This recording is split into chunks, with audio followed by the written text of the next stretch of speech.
জ্বালানি তেলের খবরাখবর জানতে এবারে আমরা যাচ্ছি গাজীপুরের শ্রীপুরে। সেখানেও জ্বালানি সংকট দেখা দিয়েছে। ফিলিং স্টেশনগুলোতে দীর্ঘ সময় দাঁড়িয়ে তেল সংগ্রহ করছেন মোটরসাইকেল, ট্রাক ও বাসের চালকরা। এই বিষয়ে বিস্তারিত জানতে শ্রীপুর থেকে যুক্ত হচ্ছেন প্রতিনিধি শিহাব খান। শিহাব খান, আপনি যেখানে আছেন সেখানে জ্বালানি তেলের কি অবস্থা? এছাড়া আরেকটি খবর জানতে চাইবো যে Bangladesh petrol pump owners association থেকে এই বিষয়ে কিছু জানতে পেরেছেন কিনা, তারা পরবর্তী সিদ্ধান্তগুলো কি নিচ্ছেন বা কি বলছেন?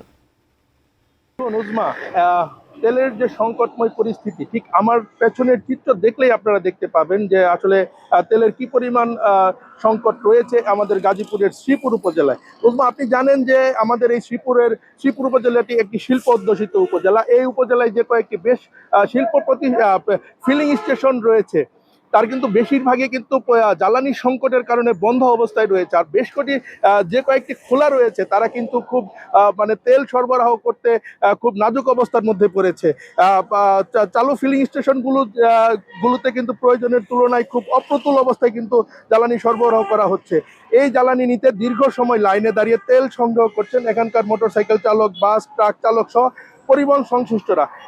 এই উপজেলায় কিন্তু আপনি জানেন যে শত শত শিল্প কারখানা রয়েছে। জ্বালানি সংকটের কারণে সবচেয়ে বেশি বিপাকে পড়েছে এখানকার এখানকার যে শিল্প কারখানার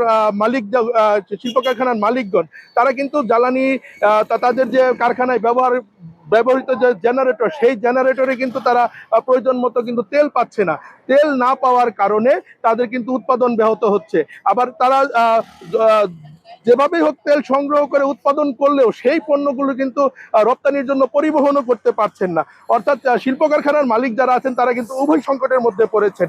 আর আর আর আপনার আরেকটা জিনিস আমি আপনাদের জানিয়ে রাখি, আমি কথা বলেছিলাম বিভিন্ন পরিবহনের যাত্রীর সাথে। আপনারা জানেন যে ঈদে ঘরে ফেরা মানুষ কিন্তু এখন কর্মের উদ্দেশ্যে কিন্তু রওনা দিয়েছেন, তারা কিন্তু কাজে আসছেন। তারা অভিযোগ করেছেন যে এই তেল সংকটের বা জ্বালানি সংকটের অজুহাতে বাস চালক এবং পরিবহন সংশ্লিষ্ট যারা আছেন তারা কিন্তু অতিরিক্ত ভাড়া আদায় করছেন। এছাড়াও বিভিন্ন ধরনের যে আর্থিক প্রতিষ্ঠান যেমন ব্যাংক, বিমা সহ যারা লোডশেডিং এর সময় যারা আপনার জেনারেটরে তেল ব্যবহার করে তারা কিন্তু দেখা গেছে যে